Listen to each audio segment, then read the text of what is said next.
know it. Come on, clap your hands. I've been reading God's letter. I ain't heard that kind of singing. Man, in a long time. Praying and this crew here. Thank God for them. It is another Monday night, and I count it a joy just to be in the Lord's house. To be on the Lord's side on the Lord's day. Thank God that I've been covered under the blood of Jesus. Just one more time. Let me celebrate the pastor of this church, this under shepherd and this overseer, the bishop of the house, the angel of the church, this prognosticator, this preaching proselyte, your pastor and my new friend, Pastor Yarbrough. Come on. Let's celebrate.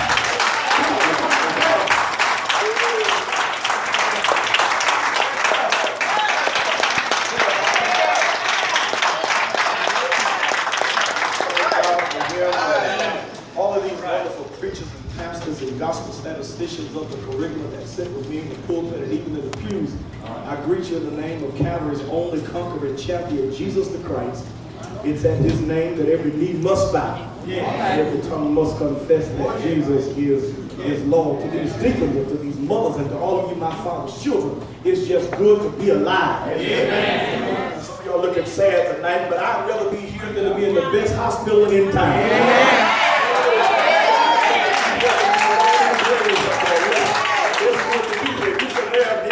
A good thing for me, you know. I don't drive the kind of car I want to drive, but look, if your hoopty brought you to church tonight and that hoopty gonna take you back home, you got something to do. You might not eat no steak, you might not have no lobster, but my mama told me oatmeal beat no meal. You got some bologna and some bread, you got a reason to give God a praise. I'm happy to be at the Newberry AME church. The very first time in this city, very first time in this church, first time meeting your pastor, but I'm glad to be here. Not long ago, some of your wonderful members, Queen, and about 11 or 12 others came up to Auburn, and they blessed us with their presence. And so I'm glad that same road that brought them to Auburn brought me down here. And so I'm just happy to be here. Now, I'm not going to hold you long because I was late. I thought y'all was on Alabama time. I was staying in Dothan, and I thought y'all was on Central time, but y'all are an hour ahead. So tomorrow night I'll be a little bit better. But let's just get right straight to this word. James chapter 1. James chapter 1. There's something I want to investigate that's found in James chapter 1.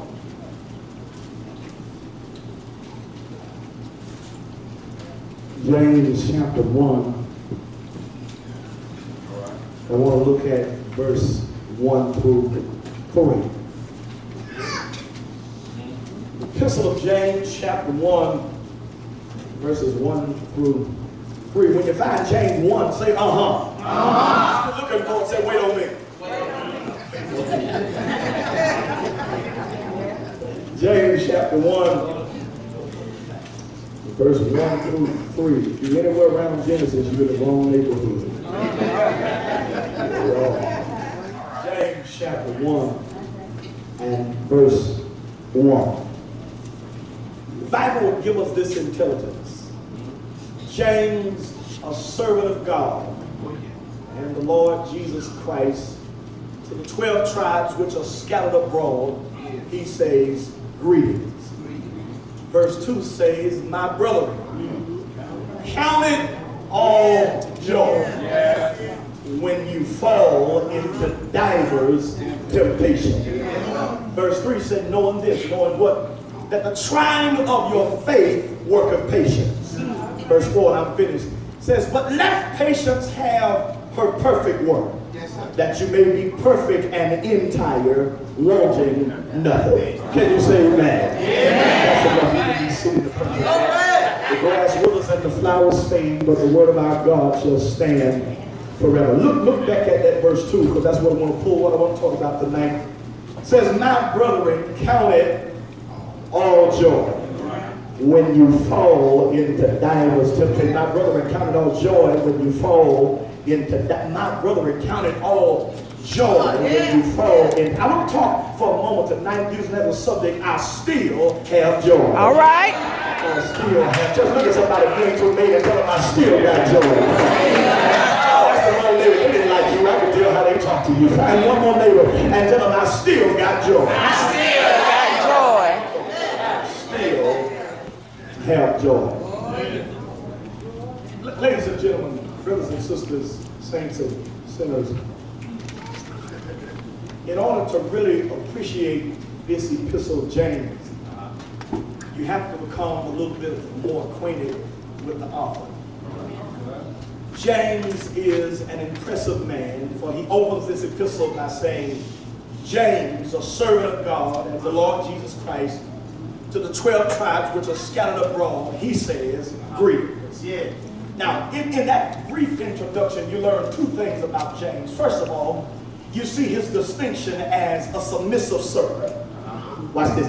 Because the name James was a common name in the New Testament times. Everybody had a name that was named James. But this James he's important. He is distinctive because this James isn't just any ordinary James. This is the brother of Jesus Christ. And when you understand that, that makes his opening that much more interesting. That he says, I'm a servant of God and the Lord Jesus Christ. I like it because he did not flash his resume. He did not try to pull rank. And he didn't say, you ought to listen to me because I'm connected to Jesus. He didn't say, you ought to listen to me because I know Jesus better than you've ever known him yourself.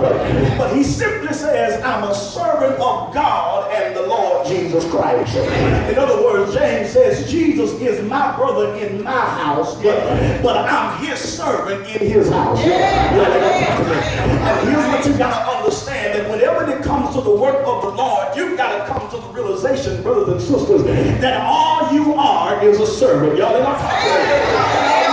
In that day now where we got hooked on these titles, and if you don't call folk by their right title, their attitude, y'all ain't saying that. If you don't call a preacher reverend, he'll get mad. If you don't call him brother deacon, he'll get, y'all ain't gonna say that. But you gotta understand, when it comes to God, ain't no missionary, y'all ain't no president of the missionary society. Ain't no chairman. When it comes to God, all you are is a servant. Too many celebrities and not enough servants. Everybody in the church now want to be big shot. Y'all ain't no servant. No. But listen, if you're too big to serve, then you're not fit to lead. Jesus says the greatest among you has to learn how to be a servant. Okay. I like James because James says I am a humble servant. He says I'm a slave to Jesus Christ. And can I tell you, no matter what your position is, if you're in relationship with God, all you are is a servant. He is a humble servant, but then he is a helpful servant. Because here's what he says, he says he writes to the 12 tribes that are scattered abroad. Now you understand, in Acts 8, you Bible scholars, you homiletians, you know that in Acts chapter 8, after Stephen was stoned, that's when the Christian had to run for their lives. They were getting in trouble not for doing what was wrong, but these brothers got in trouble for doing what was right. And sometimes you'll find yourself in some mess, not because you've done what was wrong, but sometimes you get in some mess because you've been doing what was wrong. He writes to them. And so James is writing to some people that are going through some serious troubles and some serious trials. He's writing to people who are being killed. They're being hung to death. They're being boiled to death. They're being stoned to death. They're being tied to an animal and their body literally ripped from their limbs. And he tells them in the midst of all you're going through, watch what he says, count it.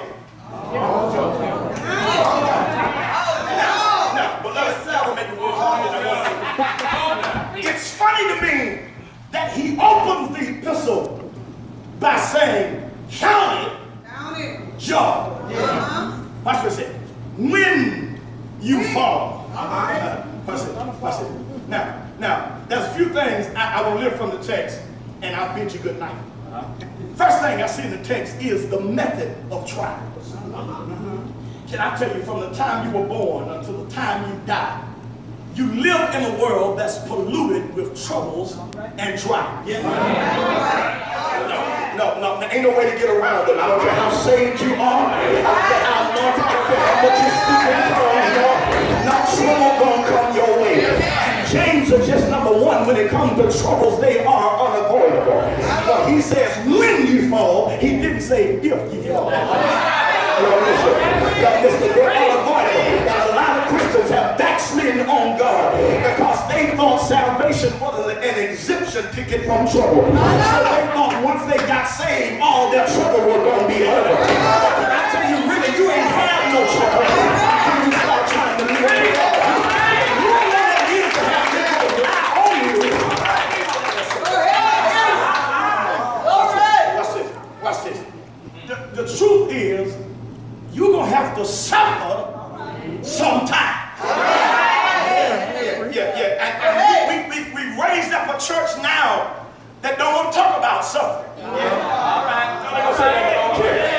We live in a day where nobody want to suffer.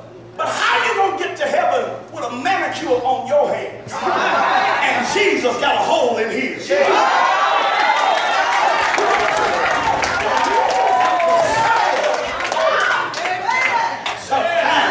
That's what we used to sing. Trouble is in my way. Cry sometimes. I lay awake at night, but that's all right. Why? Jesus will fix it. I just want somebody in this church tonight knew that Jesus will fix it. All right. Here it is. Trouble is unavoidable, but not only is trouble unavoidable, trouble is unpredictable.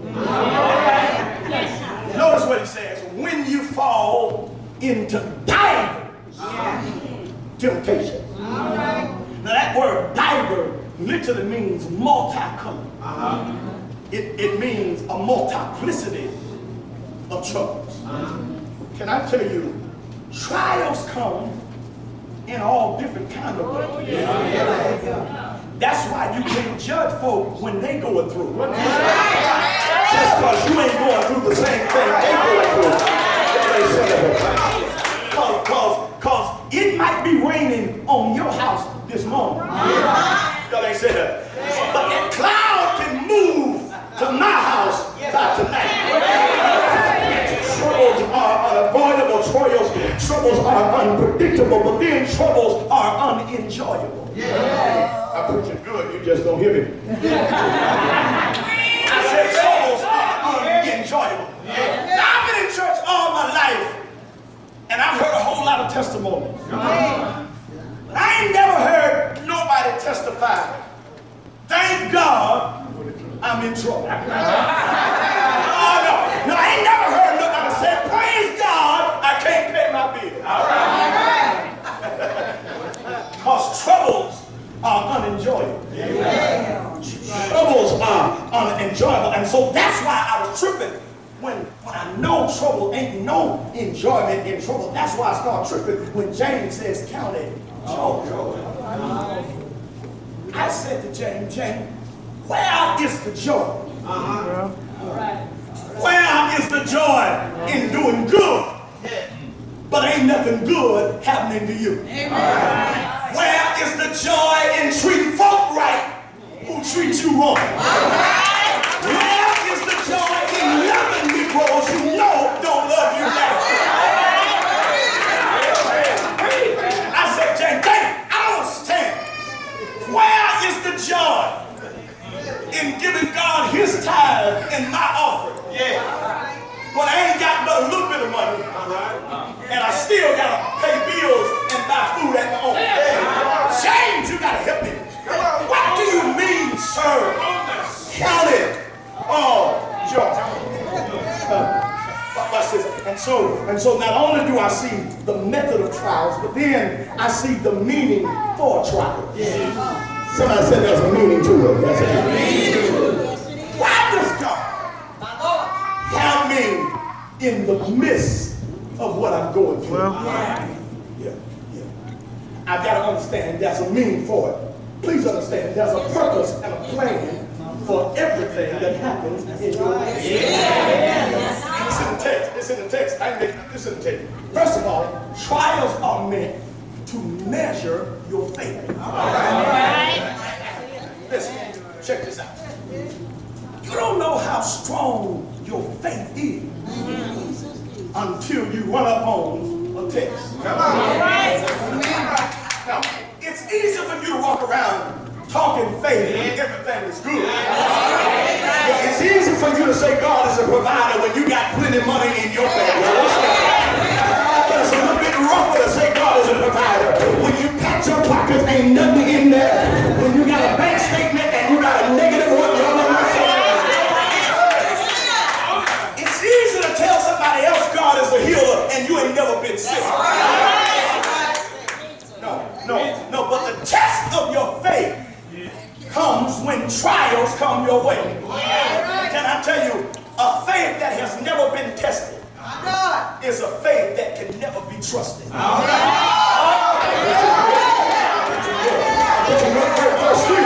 3, here it is. I can't stay long now. Let me treat this real quick. Verse 3 said, knowing this, that the trying of your faith worketh patience. Now that word patience in the Greek means steadfast. It means endurance. It means perseverance. In other words, one of the ways God makes you strong is by putting you through some tests. How many times have you prayed, God, help me be strong? Well, in order for God to make you strong, He's got to put some pressure on you. It's just like when you go to the gym. If you only get stronger, you got to put some pressure on the barbells. And that pressure don't feel good, but the more you lift it, the stronger. I said, God got to put some pressure on you. I thought about it. Let me treat this real. I thought about it. That years ago, my mother lives in Alabama, but my father used to live in Columbus, Ohio. And when I was young, my mother moved to Alabama. My father stayed in Columbus, Ohio. And every summer, my mother would send me to Ohio to live with my father. And so from May to August, I lived with my father. Now, you got to understand, me and my daddy were totally opposite. Everything he does, I do not do. And everything I do not do, he does. And we are totally opposite. Nothing about my daddy says nothing about Jones. And nothing about Jones said nothing about me. If my daddy would have come here today, no way you would know he was even my daddy. My daddy is a very neat person. In other words, my daddy is the kind that if he put the orange juice on the left side of the refrigerator and you walked in and grabbed it and got you some and put it back on the right side, my daddy would come right behind you and get it from that right side and put it right back on the left side. He's a real neat person. My daddy was the kind, you don't leave nothing out in the floor. Now, at my mama's house, it wasn't nothing like that. So I would go through the house and I would just leave stuff where I found it. So if I took my shoes off in the front room, I'd leave them in the front room. If I took my clothes off in the bathroom, I'd leave them on the floor in the bathroom. And so one summer, my daddy said, man, I'm going to teach you a lesson. He says, everything you leave out of place, I'm throwing it in the garbage can. So I come through the house, I look for my shoes, and daddy done throw them in the trash can. I look for my jacket, daddy done throw it in the garbage can. And I never will. One day I went upstairs to the upstairs bathroom and my daddy had my toothpaste container in his hand. Now you understand, y'all black like me, you understand that when we black people use it all the way up. So when it looks like it's empty, what we'll do, we'll start rolling it. Okay, we start rolling it from the bottom. Yes, sir. And you press that thing. Somebody here like me. You gonna press it because you're trying to get what's in it.